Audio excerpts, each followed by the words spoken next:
Okay.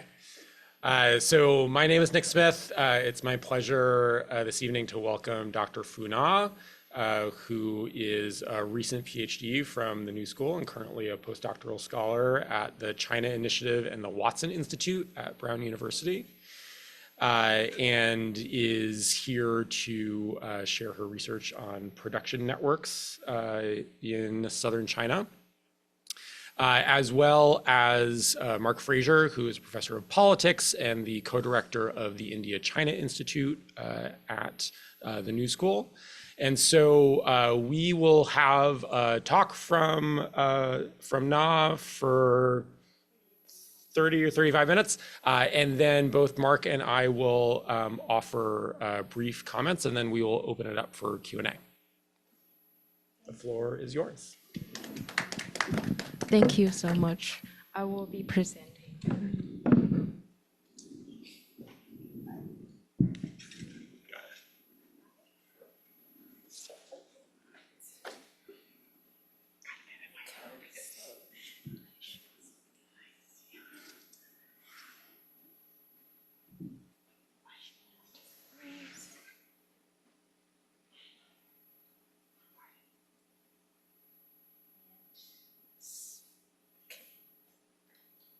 Thanks for having me. Thanks for the introduction and having me here.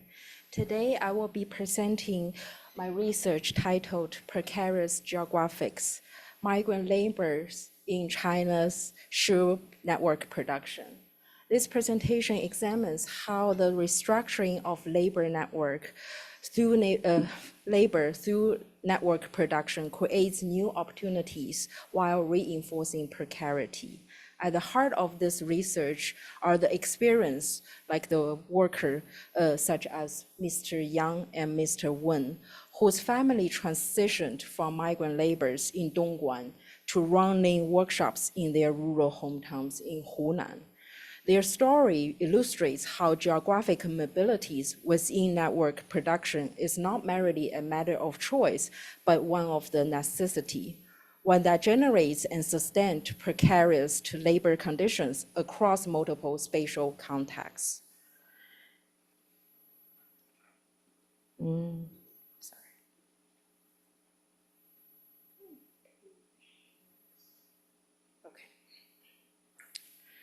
So to illustrate this network production dynamic, let me share a specific example from my 2020 fieldwork. This shoe model, DN 2001, reveals something surprising about contemporary Chinese manufacturing. It is assembled across 20 different workshops, span urban and rural production spaces. This fragmentation isn't evidence of industrial decline, but rather reflects a strategic adaptations, which is desizing in production while upscaling through the collaborated networks. This production model is characterized by three critical features. First is radical decentralization across geographical spaces. Second is a cross-regional coordinations requiring new infrastructures. Third is a flexibility in production relations that further exploitations from its labor through migrations.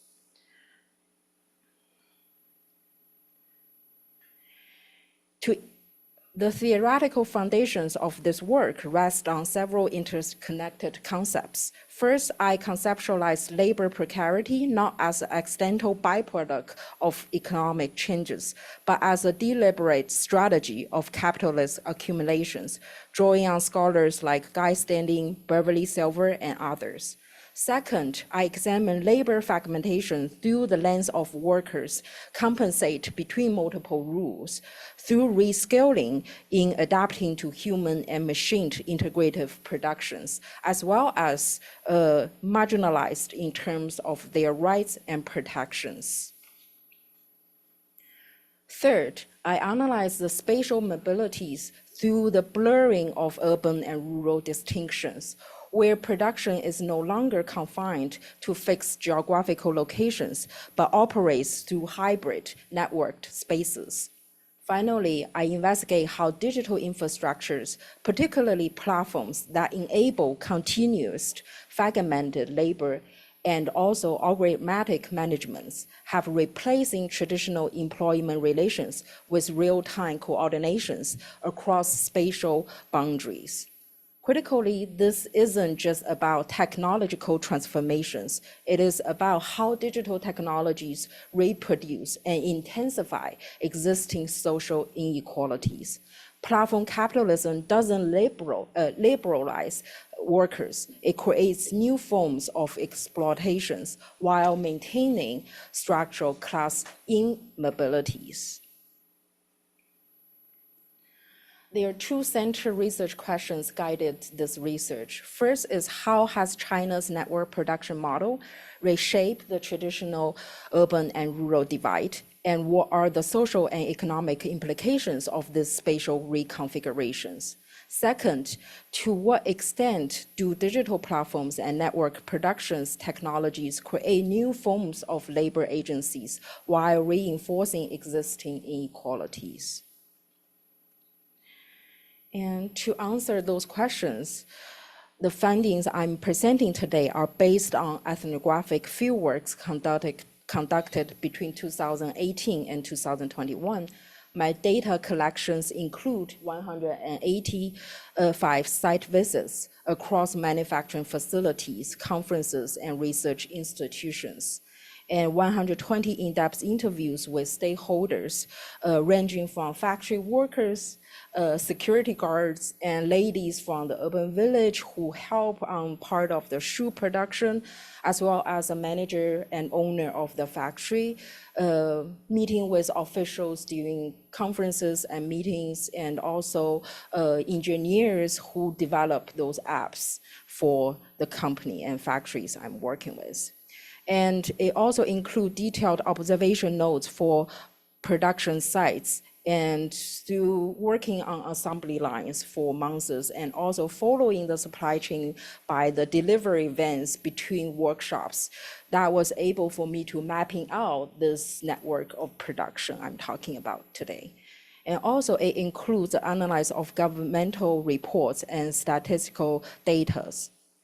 So the geographical scope of my research spanned both coastal manufacturing hubs like Dongguan and Huizhou, as well as inland regions in Hunan and Anhui.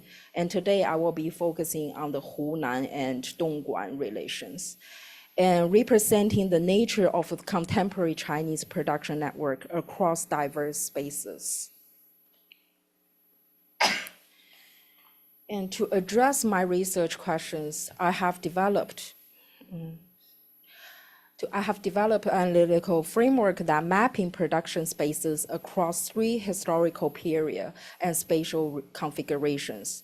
During 1980s to 1990s, it is characterized by centralized industrial centers, particularly coastal manufacturing hubs with clear boundaries and hierarchical organizations.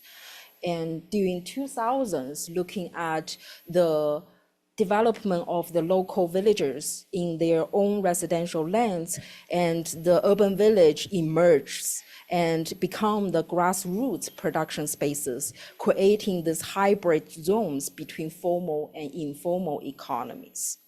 And after 2010s, that is when, and also till now, because my research is to the recent date, my fieldwork to 2021, and the rise of rural village as integrated node in production networks, fundamentally redefining the relationship between the urban and rural spaces for production. This framework allows me to trace the evolution of labor geographic and understand how production has been reconfigured across time and space with significant implications for workers' precarity. The transformation of Chinese manufacturing must be understood within its historical context, which has fundamentally shaped the spatial organization of the production and labor. In the early reform era of 1980s and 1990s, Shenzhen, as a special economic zone, have a slogan, quote, "Time is money, efficiency is life," end quote, and captured the single-minded focus on rapid industrialization and productivity maximization. During this period, industrial parks dominated productions with rigid spatial divisions between urban and rural, and coastal and inland. This massive industrial complex represents a particular version of modernity, one built on standardization, scales, and straight hierarchical controls, with factories and capitalist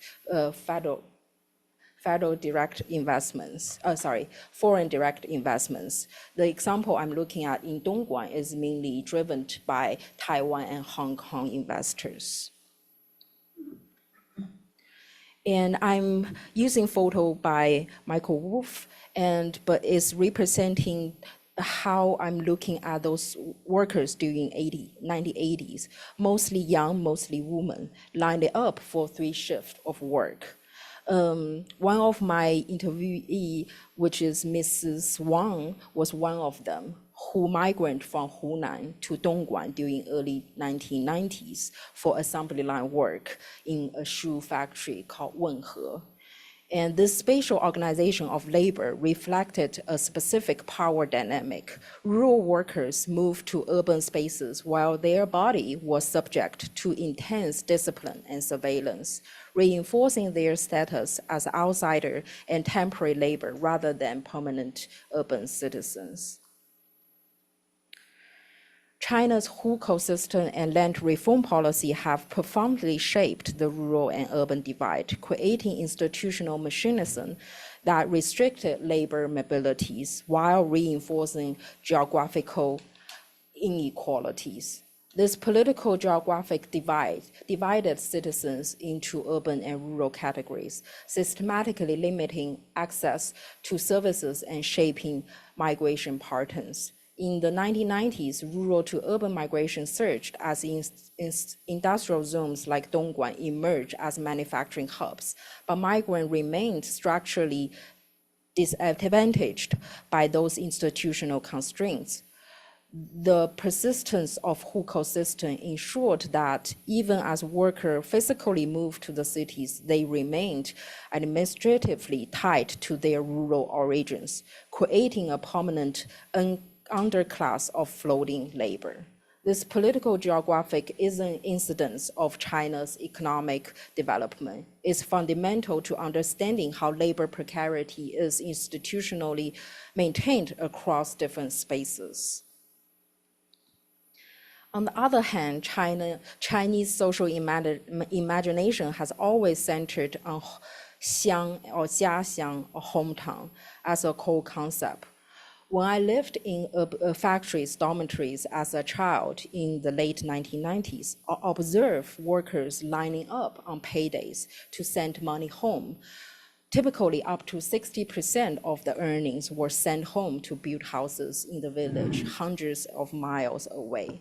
This dual geographic created what I call spatialized society, social networks deeply rooted in spatial relationship and imagination that spanned vast distance. Workers physically labor in industrial zones while maintaining social, economic, and emotional connections to distant hometowns. As industrialization intensified, the land surrounding the industrial parks in places like Dongguan underwent significant transformations.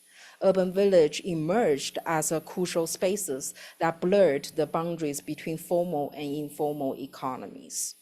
And it is not just, during that time, it's not just the urban village, but I think there's a puzzle of land as well as the village land are turning into industrial parks. So the space, the informality of the space is developed to support this fragmentation of production network suspension.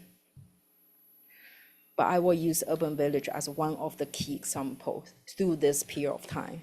By the 2000s, informal economies emerged in urban villages, creating alternative spaces of opportunities. Those areas, formerly rural collective land surrounded by urban development, become hubs for small-scale manufacturing. This photo shows the Foshan village, where first and second floor typically house workshops, while upper floor provide residential spaces for migrant workers. As one entrepreneur told me, quote, everyone sees the opportunity in these spaces because regulation is loose and rent is affordable, end quote. So they can open their own businesses. So during this time, migrant workers, instead of working for big factories from Taiwan or Hong Kong, they started to actually open their own business because they had the skill developed over the past 2 decades. And however, their form of production and the registrations and how and where they can set up those spaces is very much informalized.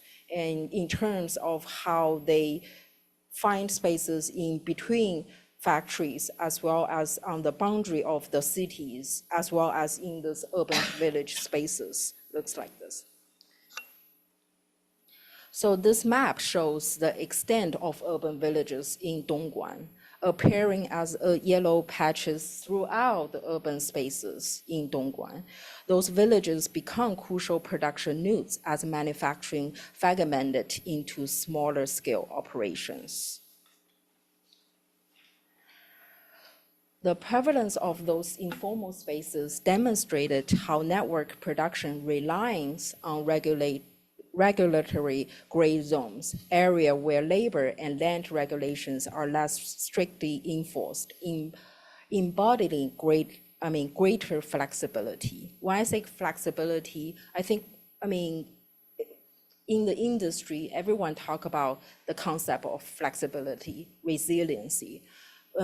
However, I think by enforcing resiliency and flexibility, in reality, the observation is who is taking on and observe those pressures and become creating those flexibility is those spaces, is the labor's body, actually creating this precarious inequality towards labor, and how space can be profoundly supplement to this concept of flexibility for network production.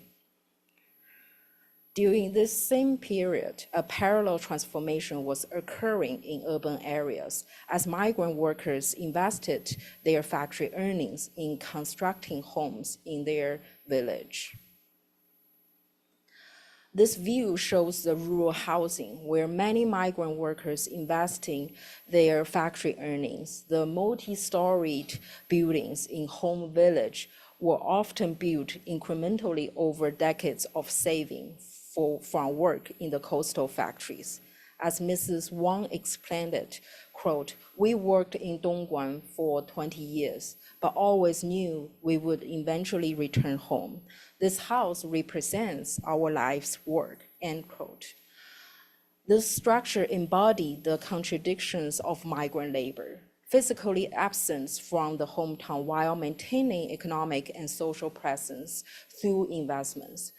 They also set the stage for the next phases of network production, as those homes would later become sites of manufacturing themselves. Since the rise of e-commerce platform and online shopping experiences, manufacturing sectors have to adapt to increase interest in flexible production. That's the network production restructure its labor relations and spatial organizations to compensate for mass customization.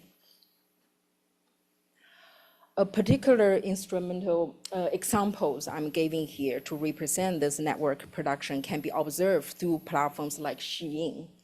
And this fast fashion e-retail platform shows how digital transformations is reshaping traditional manufacturing networks. The key innovation here is mass customization, which restructure network production in 3 fundamental ways. The first one is it reorganized traditional supply chain into more flexible, responsive network. Second, it introduced datafication throughout the production processes, where the prototyping becomes the center. So the whole process of production is constant prototyping instead of just the production. And third, it represents a form of platformization where digital interfaces coordinate complex production networks. Sorry. So this digital transformation represents more than technological changes. It is a comprehensive reorganization of production relations that creates new forms of precarity. This flexibility in production has evolved through various industrial development phases, from mass production to just-in-time production, and finally to mass customization we are talking about here. Across the shoe production regions in my fieldwork, I observe how mass customization has been implemented through different models within the industry. The tension between mass and customization is resolved through further extractions of flexible labor.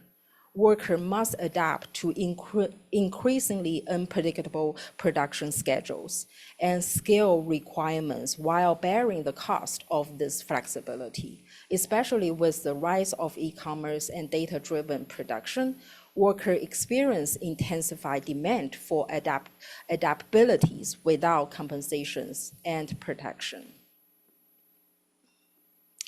This image I had showed before, but with this with mapping of the production networks from the end 2001, each nodes represents a different workshops or suppliers color-coded by location types. The diagram illustrates how a single product moves through industrial parks in blue color, and urban villages in green, and rural workshop in red. This is just one page of this shoe development timeline. And I have 5 pages of this to collectively to trace how each of the pieces of the material come together and where they sample them together in workshops and move them from rural to urban village sites between all those spaces for the final assembly. So this visualization reveals a complex contemporary production network. Far from simplified manufacturing, network production has created the network of interdependence production that span multiple spatial contexts while remaining tightly coordinated. So what enabled this distributed production is both physical and digital infrastructures. When I say physical infrastructure, it includes high-speed rails, highways, and expanded telecommunications, has dramatically compressed the distance between the urban and rural areas. So in the workshops, you can see that the technicians and the managers are talking to each other between Dongguan factories and Hunan workshops in exchange of the technical issues or rising concerns or any, communications they have to exchange. But also on the digital platform side, like the factory apps shown here on the right side. And this is developed by Weatherhead, the factory I worked with and I did my research focused with. And it is designed to distribute work across diverse locations. And so it allows the home-based workers that they can basically stay in their home houses, in the village, individual workers that to register for piecework through their phones. So those infrastructure create contradictory experiences. Workers gain flexibilities and proximities to family. They find they have freedoms to choose what to work and where to work, but also they face increased precarity through fragmented employments, unpredictable incomes, and reduced protections. The infrastructure that connects spaces also enables these new forms of labor control.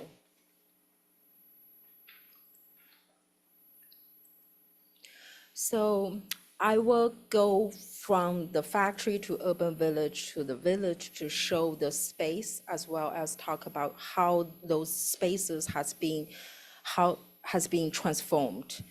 And so this is the industrial park, which now is called 智谷科技园. But before that, this is originally, the whole complex, it was a shoe factory. And, but now it is become housing, it has become a high-tech park hosting hundreds of suppliers for electronics suppliers. And so those spaces are fragmented. It's not just electronics. And for Wenhe, they are also going into one of those high-tech parks, but they have shoes, they have model making, they have laboratories, they have all kind of productions combining and mixed used in the space together. And so this has become very typical and across the space in Dongguan. I think Shenzhen has been, the industrial parks and the factory spaces has been turning into industrial parks for decades. So this is a very typical practice. You can see how the space is become functional and in a way to support this networked production I'm talking about. And so multiple small companies share a factory floor that once houses a single production line. When Wenhe relocated during the pandemic, it rented just 1.5 floor for the production while sharing the common facilities with other businesses. As Mr. Wen told me, quote, "No company can afford the whole space anymore. We have all had to learn to coexist," end quote. The spatial arrangement mirrors the fragmentation of labor itself. Worker navigates multiple employees sharing production requirements and ambiguous workplaces boundaries that complicated traditional understanding of labor relations. So for Wenhe, they have two main assembly lines, and one of them is fully occupied by daily laborers. And so they can disperse the labor out when they don't have contract or orders. And so this kind of fragmentations in its labor network itself is part of this, how this flexibility can be realized. And urban village spaces become critical in the mode of mass customization when production organized into micro-scale production under 20 workers or less. Work into Foshan village, the smell of the shoe material is everywhere. You can't see the production because it is behind the doors, but you can smell and hear the production coming from all corners of the urban village, making those villages as industrial spaces despite its residential appearance. And you can see this photo on the left that this is built for residential uses on the residential collective land use ownership. However, you can see that the typology of the building actually is for the factory and industrial uses because you can unload the material and the product out directly from each of the floor. And you can see how they try to fit in those machines into small spaces because each of the urban village space basically is like a square because it's how they distribute the rural land into individual family ownership. So fitting all those machines into each floors and collectively it is an assembly of the assembly lines together from floor 1 to floor 4 is interesting how they navigate the spaces collectively for the production itself. Workshop in the urban village also creates the opportunity for entrepreneurship. This image shows the craftsman in a tiny shoe workshop, while others show the narrow alleys between buildings housing many small operations like this. So one people with one corner of the space can run its own business and is part of this network. And also, at the same time, urban village has become crucial social space for workers' life. This image shows a street food vendor serving late night meals to workshop workers. Those informal social spaces compensates for this fragmentation of traditional factory communities, creating alternative forms of support among workers navigating precarious employment. Back in the rural village, those buildings tells a story of transformation, no longer just residential spaces. They have become sites of production and economic possibilities. The boundaries between home and workplace, between rural and urban, are dissolved in ways that create both opportunities and challenges. At the same time, those spatial conditions represent a fundamental reconfigurations of the relationship between production and social reproduction, with implications for gender rules, family structures, and community organizations. This is a workshop that Mrs. Wang opened with support from Weatherhead since 2005. Those rural workshops permanently employ women who manage both manufacturing and caregiving responsibilities as migrants who come back from the coastal city. 90% of those women worked in Dongguan or Guangzhou in shoe factories. You can't imagine like asking them where do they learn all those skills. They will tell you, I was working in a shoe factory in Dongguan or Guangzhou for decades or two, but decided to come back home because the care is needed in their home village. And now they basically open up this workshop, giving them the opportunity to work as part of this supply chain and this network of production. And so the sinking of the opportunity spaces has pushed migrants back to rural areas where family workshops integrated capitalist production logic with rural identity and relationships. Migrants returning to rural areas achieve a form of success by adapting capitalist productions to family workshop setting. This shift represents a transformation in identity and recognitions of rural spaces, a legitimate site of the opportunity. However, it also extends precarious labor conditions into new geographical contexts. Oh, sorry, this mess up with the slides. So in conclusion, my research demonstrates how network production has fundamentally reshaped labor geographic in China. The factory is now everywhere, spread across industrial parks, urban villages, and rural homes, connected through both physical and digital infrastructures. Thank you for your attention.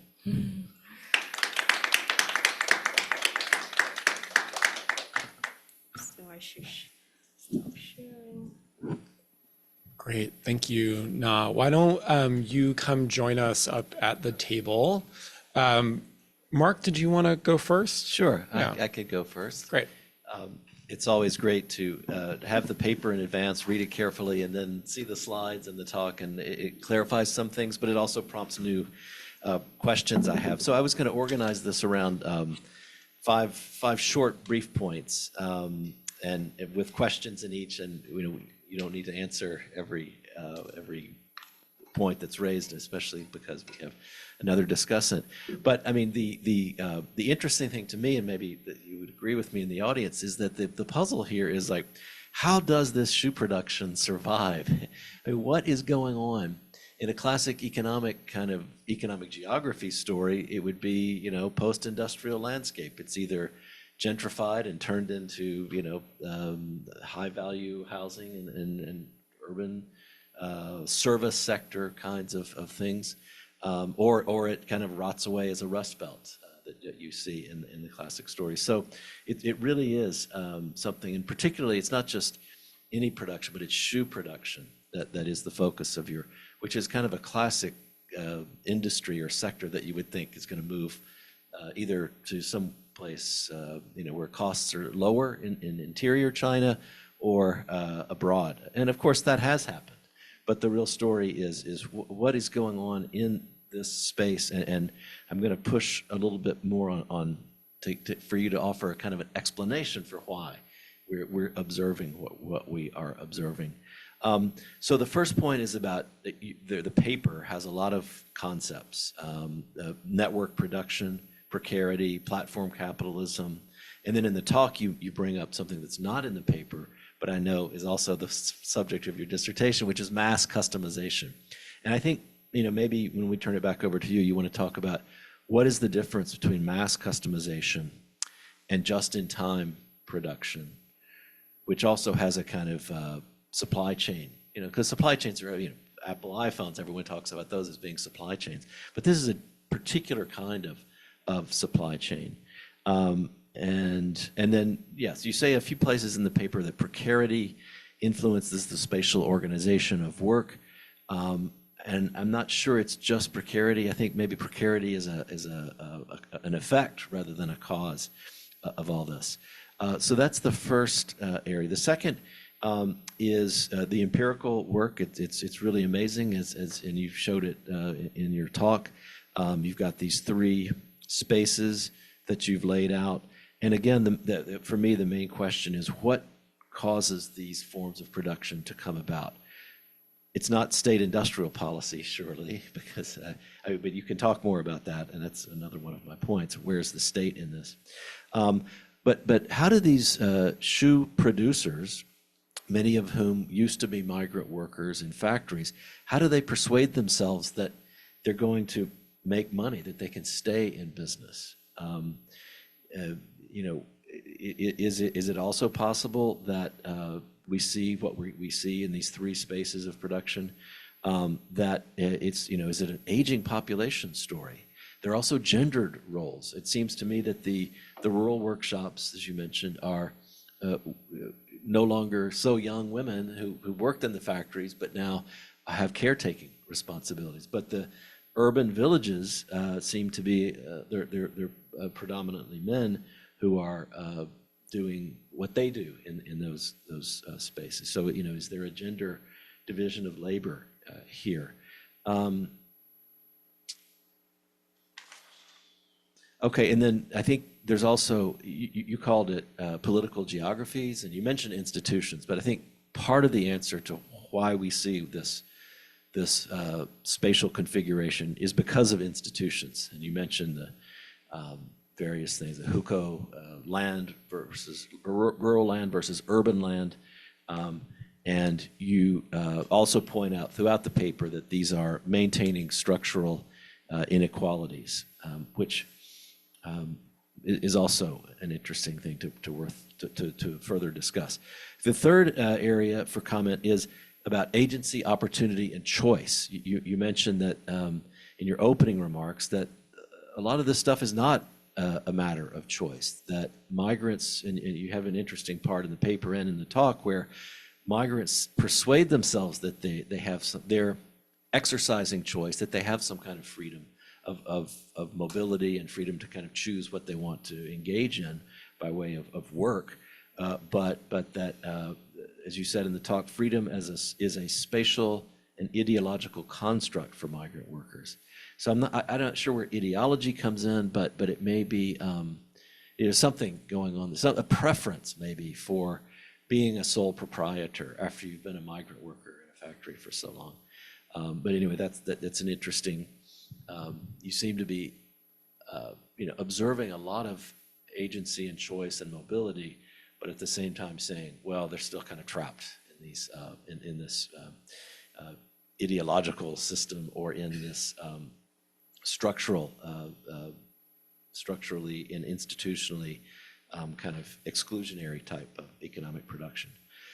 Okay, fourth, as I said earlier, local officials, where they're in the background, they seem to be condoning what is probably and certainly is in some cases illegal use of rural land, other types of zoning violations. But how do they benefit from this arrangement? Is it simply a way to absorb slack labor, and you don't have unemployment issues going on? You would think that a local official who wants to be promoted wants to to wipe all of this out and build a shiny new made in China 2025 kind of advanced productive forces manufacturing kind of center. So how do these local officials think about these production sites?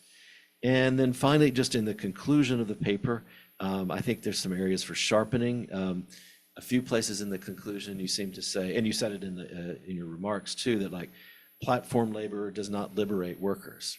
Platform labor and global supply chains benefits capital at the expense of workers. I think nobody's surprised at that, but maybe there is a different way in which the benefits to capital and labor are distributed. I mean, who is the capitalist in these production sites, if you want to think of it that way? Who is extracting the labor? And I think in one case, it seems to be the sole proprietors, but in another case, maybe it is the digital platforms that are extracting the labor. And it so happens, I'm teaching a class on kind of state capitalism in China this semester. And Fei-Yu can tell you and confirm that we're reading a book, we're talking about a book tomorrow called The Gilded Cage, which it has a chapter in it about these platform gig couriers. And so they seem to be really enmeshed in some kind of dystopian type of digitized, algorithmized work. And your workers in the shoe sector, I think, have it a little less pressure, a little less caged, to put it that way. But it's an interesting.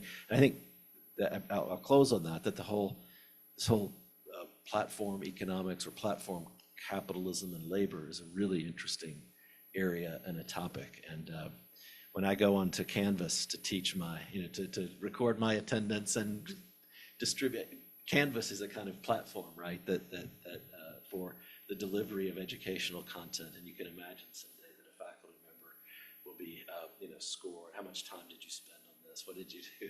So it's a weapon to really regulate and control the employee.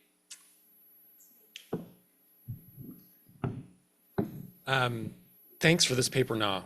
It was a real pleasure to read it, to engage with your work. I'm going to focus on two things that really jumped out in the paper, and then maybe we can give you a second to respond, and then we can turn it over to Q&A. So the first thing that really jumped out to me was the work that you do to show how, and you sort of laid this out in the talk, how we move from the sort of industrial campus of the 80s into the 90s toward the sort of urban village network of the 90s and the 2000s to the sort of distributed like regional village network of the last couple of decades. And I thought it was very compelling, your sort of spatial analysis of that, of how sort of the current situation of the sort of platform capitalism and the expansion of production into the countryside is sort of just a logical outcome of the breakdown of the sort of strictly walled sort of industrial campus, right? So like the walls of the industrial campus break down, the sort of strict organization of production in the factory breaks down. It extends into the urban village, the sort of adjacent urban village circumstance, which are then sort of doing upstream production for the downstream larger producer. But the fact that that has happened then produces the conditions of possibility for what is happening now, right? And so I think that's a really interesting finding. I wanted to sort of push you on two things there. One is, at the outset of the paper, you say something to the effect of the factory is everywhere. And I think, in fact, the factory is not everywhere, that there are like very particular conditions that are amenable to the expansion or relocation of the factory. And so I think it would be worth thinking through what those conditions are, like what produces the possibility for the expansion of or the extension of industrial production to a particular site, and what that does for your analysis. So that's one. And then the other was wondering whether it would be useful to sort of expand your analysis historically somewhat to sort of explain where the spatiality and the logic of where we start from in the 80s, where that comes from. Because one of the things that I felt like I was seeing in the paper was the sort of the gradual unwinding of the logic of the Donway production system, right? Where we start in a place where, it is a total, that factory production is a total institution where your entire life happens in the factory, to a campus that is, tightly controlled, single company, well guarded and gated and walled, to like gradually, I think what your contribution is then sort of how we get from that to regional production systems, right? And I thought that story might be even more compelling if you told us just a little bit more about sort of how we got to the beginning of that story. The other thing that really jumped out to me is the implications of all this for labor and villages and rural people more generally. I agreed somewhat so Mark mentioned the question of precarity and wondering about whether that is a cause or an effect of the processes that you are talking about. I wondered if actually precarity might be a red herring, which is not to say that there is not precarity involved. Right? Certainly there is precarity, and the whole sort of platform production thing and the non-contracted, just in time, you get an order now, but you might not have an order today. Obviously that relies on some level of precarity. But I was reading your empirical material and I was thinking about being a rural villager in this circumstance. And I read one of the quotes that you gave, which was, somebody saying, we had to go back to the village, this place that we would never go back to. But then later in the paper, there was somebody who was saying, actually, we were really happy to go back to the village. And I was thinking about the villagers that I knew, and I was thinking, I bet they would be really super happy about this, right? Because they get to take their skills that they have acquired through migration, they get to go back to the village, and they get to build their entrepreneurial business back where they're from, where they can be with their kids, be with their parents, still have access to their housing in their fields, and the whole sort of, system of the community, while still being able to sort of move up the value chain of sort of economic production. And I was wondering if in fact, it's less precarious because whereas in the past, the sort of industrial process in China has been reliant on the social reproduction of labor in the village. And what was one of multiple things deeply problematic about that, but one of the things is that the social reproduction of labor is spatially divorced from the laborers, and therefore you don't get to be with your kids, you don't get to, retire where you worked, you have to move back and forth. But now actually we have the remarrying of the labor and the social reproduction of labor in one place, where yes, we're still exploiting villages and villagers by sort of pushing those processes into villages, but at least now people get to live at home, right? And they have, some access to a backstop where, if they can't continue working, whereas before, if they were fired by the factory, they had to move all the way back to their village to re-access, whatever forms of social welfare they had. Now they are in place, right? They have continuous access to them. I'm not saying it's a great situation, right? We're still talking about the exploitation of labor and the exploitation of rural people, but is it necessarily a worse or a more precarious situation than they were in previously? And so I wanted to push you to think through, some of these institutions on the rural side and what this process is doing to the intersection of rural and urban, which has always been so central to economic growth in China. I'll leave it there.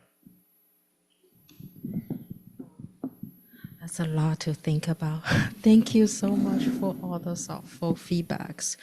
I think I don't know if I can really process and answer each of them, but I will definitely think about it. And I think maybe let's start from the beginning, the first questions, and why it is not a deindustrialization story.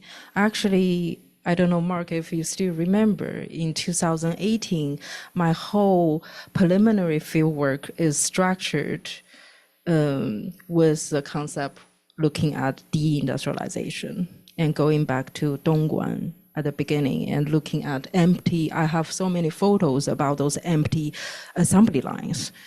And then at that time, I was following Mrs. Wang and going back to Hunan and to look at the workshops. And my proposal was talking about whole thing about the rural production is not really about this network of production, but pandemic happened.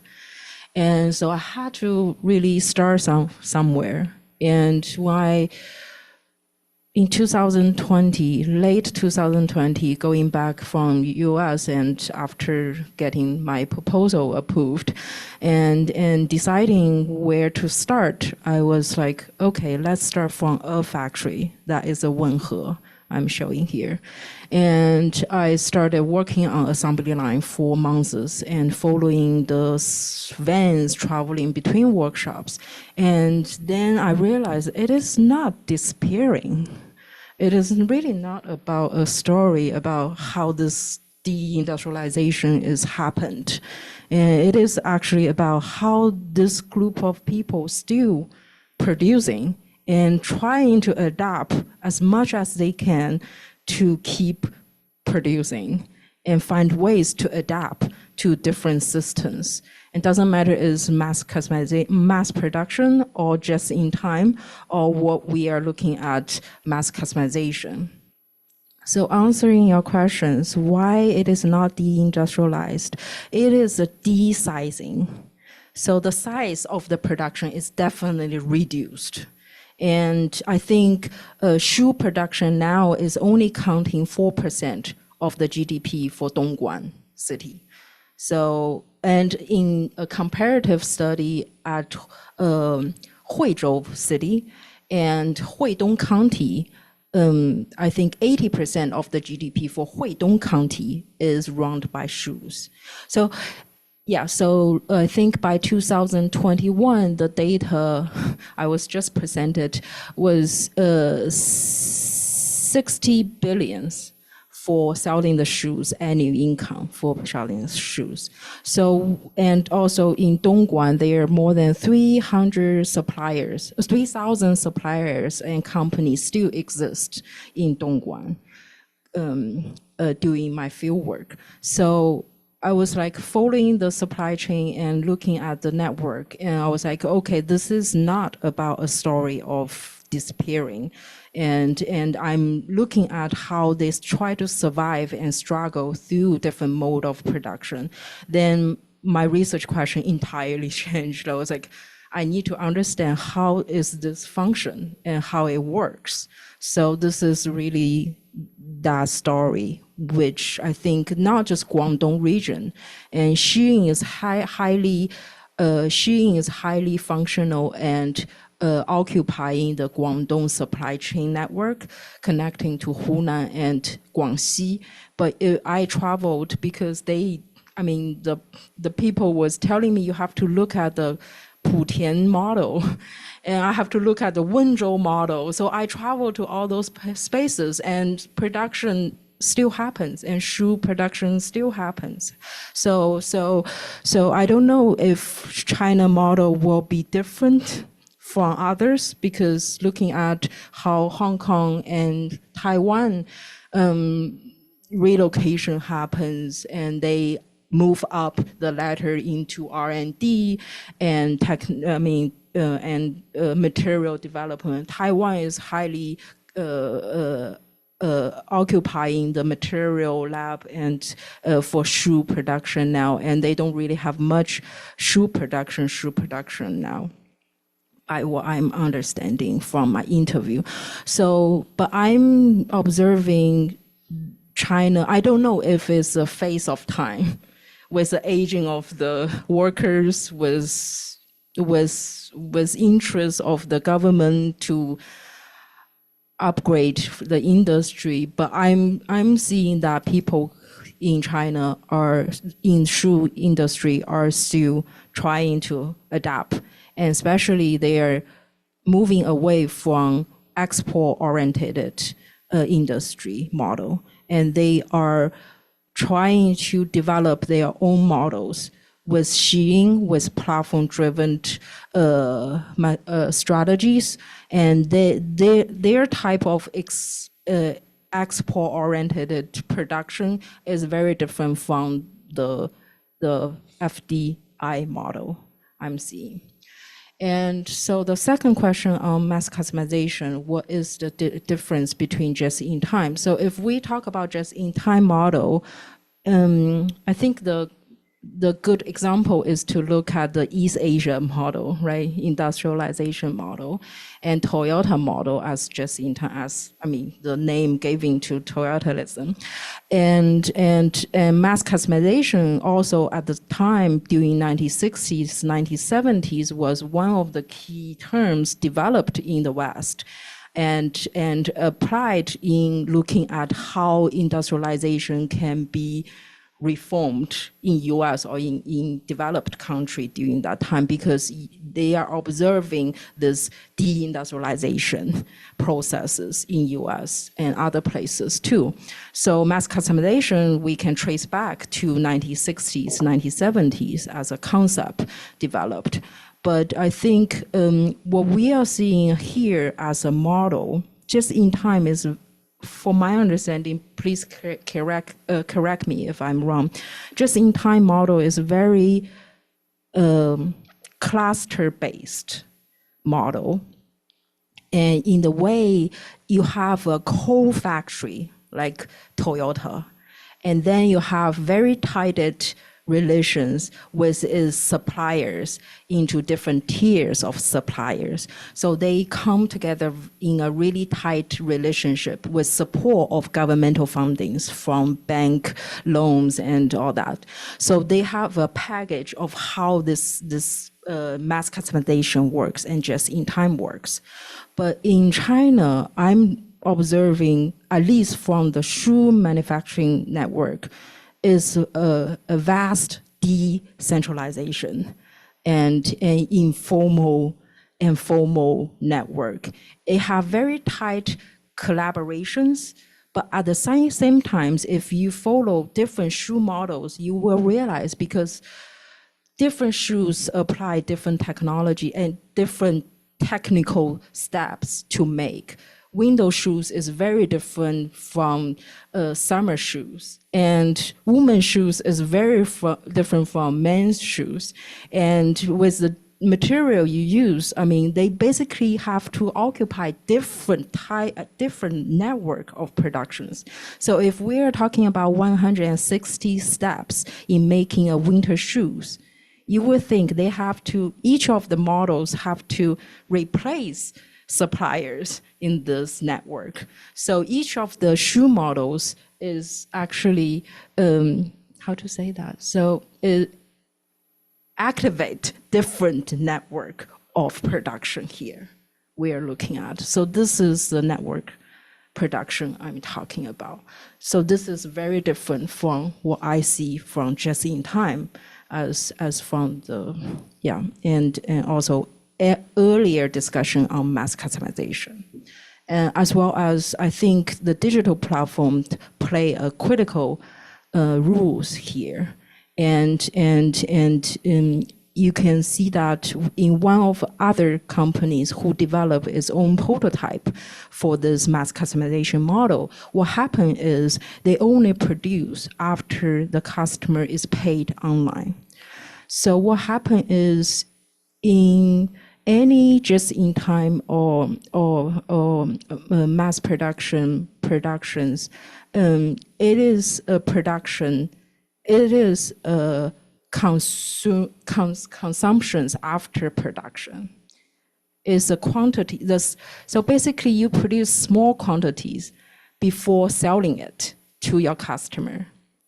You provide more. Just in time is more varieties, but you produce before you sell.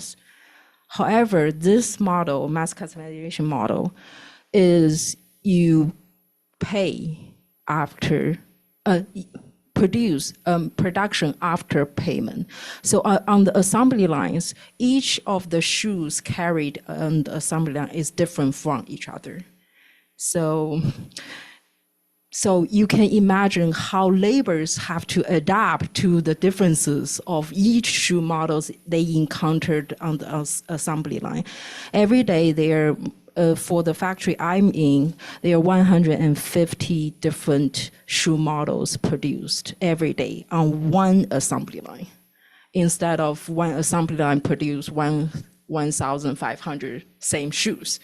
So this is how different it is. What I'm looking at. Yes, precarity issue, I think that is the core issue with my paper. And I was definitely struggle through in conceptualize what this is. And precarity seems like is at the current moment I'm landing on, but I would love to hear all your feedbacks, and I do need to have more exchange and feedbacks. And I think for me, it is both a cause and effects, and I'm struggling here. So any feedbacks, it will be really welcoming for the discussion. Do we want to move into? Yeah, let's open it up to Q&A, and then maybe we can come back to some of these if we have time. Are there questions from the audience? Yes, and you need to use the microphone. Oh, okay, cool. Thank you. Thank you. I guess I have 2 or 3 questions, maybe 3 questions. The first is when you talk about the 3 different phases, I'm fascinated, especially the last one being the digital or technology phase. However, I guess because I haven't read the paper, based on your presentation, I was wondering if there's an overlap between the last phase and the first 2, because I feel like that's a point I got a little bit confused, because certainly even today, medium-sized or small factories in China, they can be plugged into this digital network, right? So it seems like the progression from the first to second phase, that as a Chinese I can understand, but the third one seems to be a little bit disjoint from the first 2. But of course, would love to hear your thoughts. And also, if you do believe there is such a progression, I was wondering, can you talk a little bit more about what do you think is the driving force, the factor that moves people from first? Because I think already actually both professors talked about this question, but I'm still a little bit curious about that. And then the second question is, I think in your presentation, you place a central role in space, but I feel like space as a core concept, to me, its presence in the story, like its core role, I'm still trying to wrap my head around it, because it seems like either it's, precarity or other type of things, they can be because of the space or not, but I feel like the connection seems to be, because if you imagine those people, they live in their home village, they build their own houses, but that can be also from other reasons. It's not necessarily because they, I think, accumulated money and then moved back, right? I think because in Chinese villages, you can have multiple reasons why space are being changed, or even in the urban villages, how those spaces are being utilized, I think can be probably more, hope to get a little bit more thoughts from you. And the last one is, you follow the history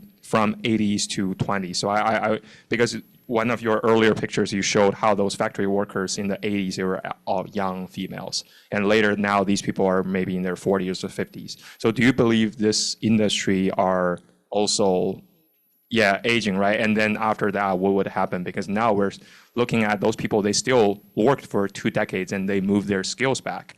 But after them, maybe there's no next generation, right? So then would this still be a, profitable economic model for China in the future? Yeah, okay.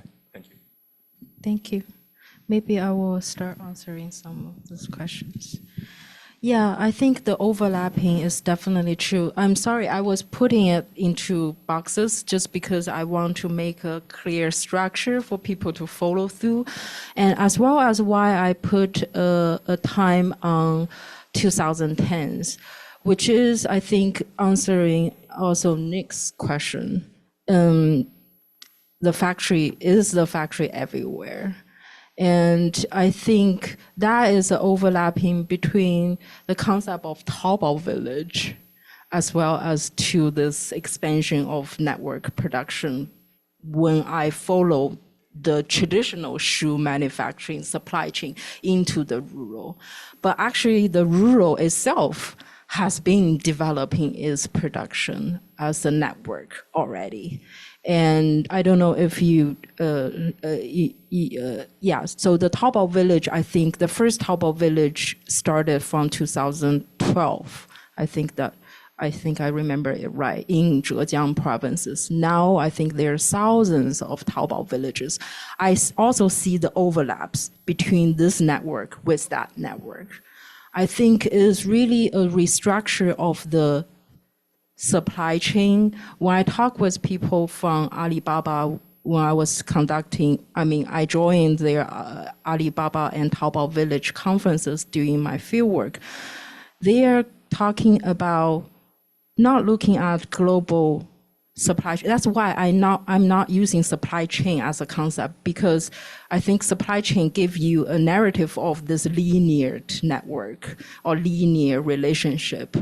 I think what China's industry strategy and models is looking at cross industry network.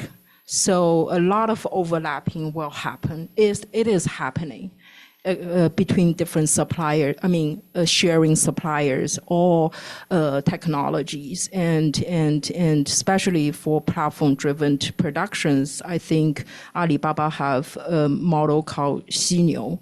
And what they are thinking is actually they can locally produce, which means they have all the data extracted and learned from which factories, which workshop can produce what, so they can assemble the network together without having a chain or without having a factory and then to supplier network style. So yes, so I'm saying, I think urban village development and expansion of the network production into rural areas is I would say factory is everywhere. Yes, just because going to rural areas now, I think there are multiple interests in developing rural regions, and I think there's a lot of interest in tourist development at a phase of time. But I think now industrial development is one of the key as well. So in the village I was living in and researched on in Hunan, they have also industrial park opens, but that is more like a more centralized industrial parks, similar to earlier phase of part of mass production style. So what you are saying is all overlapping. So industrial parks and urban village style production between factories and between industrial parks, as well as village style workshops and fragmented network productions happens at the same time. Yeah. And your second question is looking at migration, right? Sorry. Oh, no, it's all good. I was just wondering about kind of how you centralize space as a concept, and I was kind of trying to grasp how that it actually is tied to the situation, whether it's precarity or other issues faced by it. Because I feel like space seems to be, just by looking at like where they live and how that living arrangement or how factories are being turned from the dorms, I feel like that's It seems like there's a slide disjoint somewhere. Yeah. Okay, yeah, I think maybe that can tie to the institutions and political entities with this discussion is because actually each of those spaces I'm seeing is under different category or interests by the local states. I think I'm very much looking at the intermediate sectors of the institutions and how the local governments, and especially such as the village, at the village, the 村 is a 村委, yeah, sorry, is the village community and how they are dealing with the workshops setting up in those residential areas is very interesting dynamic, how actually they encourage, as what I'm learning from the workshop runner and was telling me, because they were the first one setting up the workshop in that village. And by the time I was conducting my fieldwork in 2021, there were total three shoe workshops already exist in those villages. So you can see how politically the institution interests, and it could be tied to employment issues, but I didn't have the chance to talk with the 村委会, and I think that will be very interesting of me going back and doing more research in that scale, because during pandemic I wasn't really having full access to the village site, and that is something I really want to do. Continues. Yeah. Other questions? Okay. No, for the recording, you need the microphone. Oh, man. Thank you for the really interesting presentation. I actually find the term mass customization really fascinating, and I wanted to learn more because what you were describing actually in the Q&A is very similar in a way in which we have been ordering PCs or laptops in the last number of years, right? So there are multiple standard parts, and they are really outsourced from different producers, but they are assembled together in a central location, right? Sometimes in Singapore, sometimes in China, sometimes in Taiwan.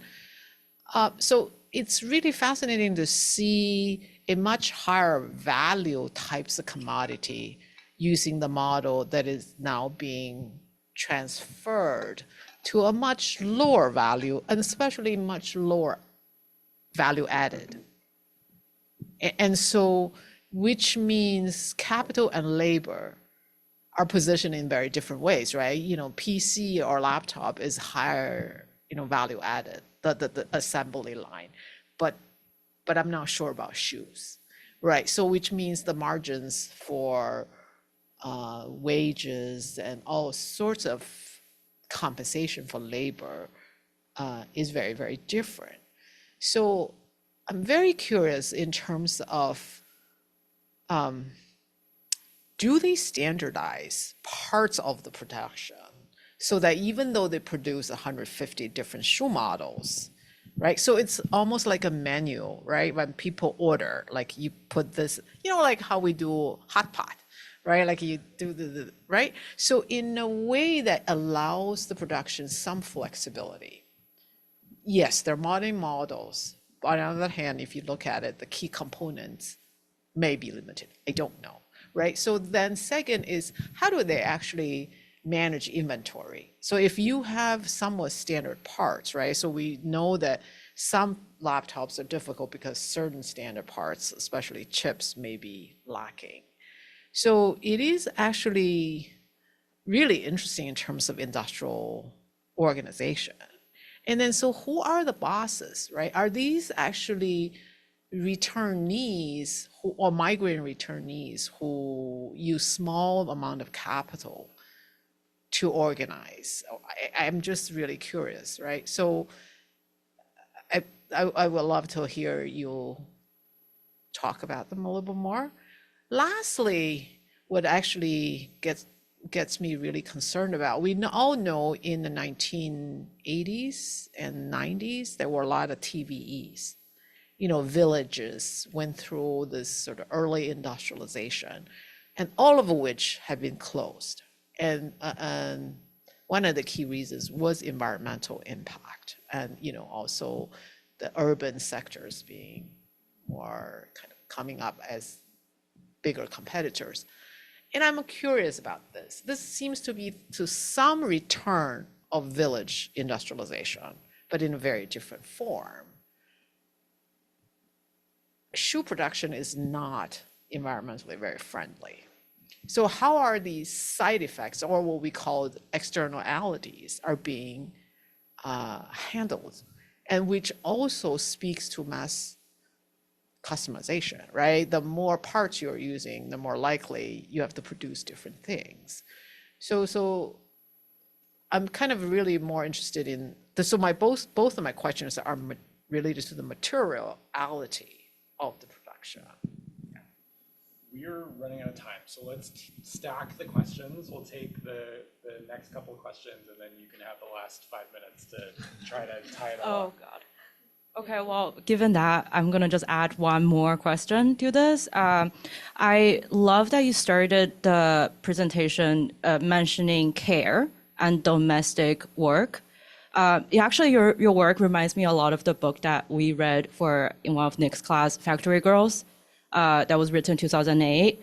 This feels like a much more like updated version of that, but so my question is, in the Factory Girls book, what's fascinating about that book is just really talking about like how factory work that was happening in urban areas are freeing young girls from their like social obligation and relationship and network, and especially like with like marriage or young marriage, and a lot of the expectations that is put on them. So it actually allows them a sort of agency to go there and explore and acquire skills, and then it's up to them to if they want to go back or not. Now with this change, that actually production sites are getting closer to home, how is it affecting domestic life, and how is it affecting like domestic relationships? Is it more burden on women and less excuses to get away? And also this age question. So are the younger generation joining this like emerging sector, changing sector, or are their parents staying? Okay. Yeah, sorry. Olia, quickly. Okay, I was not going to ask for curiosity, but guys, just questions for thought. One is about how gender, you had a slide about gender, how that's played out, especially in the process of kind of emerging industrial and domestic labor, what kind of like dynamics, gender dynamics that has kind of shifted. I grew up in a family like workshop, and I have a lot of question about that in your fieldwork and literature review. The other question is about what kind of, have you looked into like, I know in the beginning you talked about how the hukou and household registration policy changed labor precarity. And I was wondering if you've traced policies on platform and like Shein, like Taobao, and what kind of role did the state play? What kind of role did the policies on like these industries or platform play in these, changing patterns of labor? Thank you. Thank you. Just quick answering the last question. I think Shein as a platform, they are not directly in any relations to individual laborers. They are subcontracting this out to factories. And factories, that's why I think factories is not a factory, so capital and labor relation is very different, as you were saying, because I think they are also subcontracting the labor itself to individual bodies. So through this daily labors model. And it's really, from Guangdong area. I mean, during 2018, the crackdown of the labor movements and everything, I think, and interestingly, during COVID, when I talked with the owner of those factories, they were saying actually they gain pressures to keep production going because the employment issues that the local government is having this pressure. So, but I don't think they are putting on any improvement policies for gaining, rights to the laborers itself. And especially when you are moving back to rural areas, there are just lack of, attention is putting on that part. That's a part I see that the part of precarity happens, because seems like the government, the local states is seeing this as a benefit to its economic model. And however, I don't see that the labor, they are not paying social securities in the city for the laborers. And the labor, because of hukou and because of the how the retirements, they have to really go back to the rural regions to enjoy the retirement package. So paying city and urban social security is not beneficial to individual laborers if they are migrants. So those whole system is pushing people out of the spaces I'm looking at. And looking at the gender issue, yes, I think it's interesting how I'm looking at the earlier on. My parents are factory workers and managers, and so I lived in factories during 1990s and having this strong memory of young ladies and young girls lining up and for production. And so this is very vivid when I was traveling to rural regions and looking at, wow, this is all women workshop again, because in urban areas it's men and women, old and young, and it's kind of combined and mixed and diverse in a way. But I think in rural regions it's interesting who is coming back, who is returning back to home first, because the care is needed in that areas. And so 90% of the production in workshops I observe in rural regions are women for shoe production. I can't say for other industry, but for shoe production, it is a gender-driven, production, at least for now.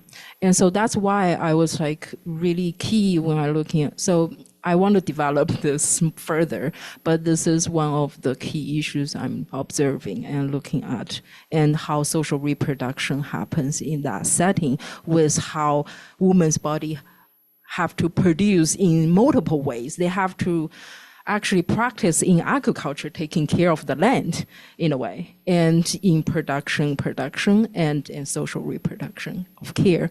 So is I think, one could say they can return home, but I think there are other side effects is there. Yeah. Sorry? Oh yes. Yeah, TVs and rentals. Yes. Oh, for the mass consumption, yes, they have very standardized models. So each companies I visit have its own prototypes developing, and so one of the factories have this. It's called SKU, which is the stock keep unit model. And so within that 150 shoe models, the shoes they have to produce, and is within 40,000 models they have. So with that systems, this basically every day when they turn on the computer attached to the machines, the model is loaded already. So each machine, the order is loaded, and for each step of making, for example, cutting the shoes. So basically, the factory the factory workers can basically looking at the systems, knowing which models they should pick up and start producing. So that's why I was saying it is form of platformization and datafication, and through standardization, as well as to the question, it is this industry aging? Yes, definitely, and looking at who is producing the shoes. But I think with my interviews and tracing the network, there are a lot of young people as well. And those young people is more seen himself not as labor, but entrepreneur. And in a way, the factory is no longer just a factory. Because if you go to this kind of factory and workshops, and often you will see they are live streaming, they are selling the shoes, they are design workshops. I mean, they are the designers. I mean, they are copying issues, but they are developing their own models, and they are, they do all kind of businesses. And also some of the factory, when they have money, they start investing automations. And that is heavily invested and supported by governments. So this kind of network so I have a chapter looking at how network of state works in supporting this network of production happens. So yeah, I hope I can, yes. Thank you so much.